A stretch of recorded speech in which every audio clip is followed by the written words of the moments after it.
McIntyre. I'm 67 years old. I was born in the west of Ireland. I do woodworking, various, a jack of all trades, you might as well call me, yeah. How long have you lived here? I've lived here since 1979. I found this place by accident and decided to camp here with my girlfriend in 1979. She was a mountaineer, and we made our temporary camp here, and here 30 years later we're still here.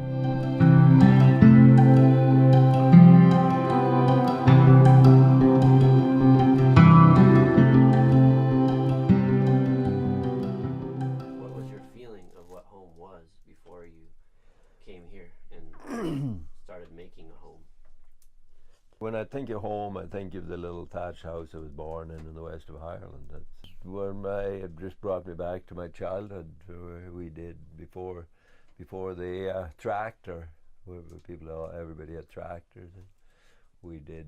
My father, he was a horseman, and I helped him when I was like 10 years old and stuff. Learned to drive horses. It's not that I wanted to do it back then, but I learned enough by the observation to be able to do it, and I got older. Yeah.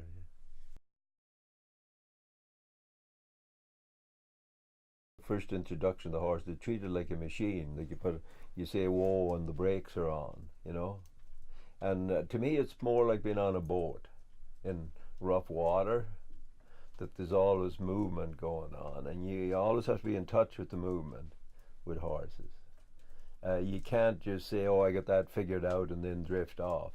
When you do that, your horses drift off. So it takes a lot of focus.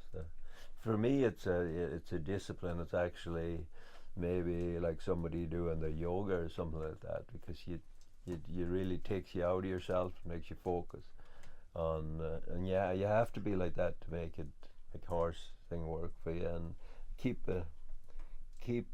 even temper. So if you get angry with your horses, you're in trouble. You know, they feel that right away, and they don't. So it takes. You have to be stoical. With a horse, you have to be polite. You have to ask them. You have to get their willingness and attention. And with a tractor, you don't have to do that. Yeah. You have to make a connection. Yeah. And then also the whole feeding and care process like that. I would say that I wouldn't call myself a good horseman by any means. I know good horsemen, but I would never say that, hey, I'd be a good guy to teach you how to use horses, because I have my own rudimentary style that works for me. But yet and all, for people to come and work for me with Nick, he's learned the horses quite well, but he's not just dependent on me. He has read a lot, read books that I should have read.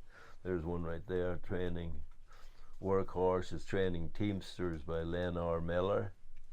He read that from cover to cover this winter before he started, and got him to rebuild the harness, him and his girlfriend, so they know, the breaking points a little better. Yeah.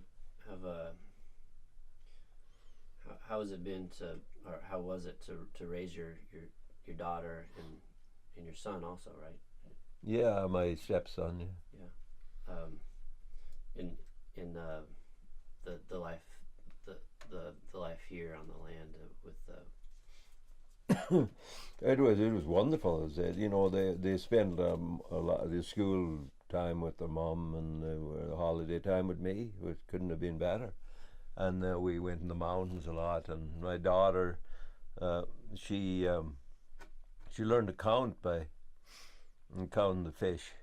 I'd go out at 4:30 in the morning fishing, and I'd put her asleep in the bow of the boat, and wake her up by tickling her nose with the tail.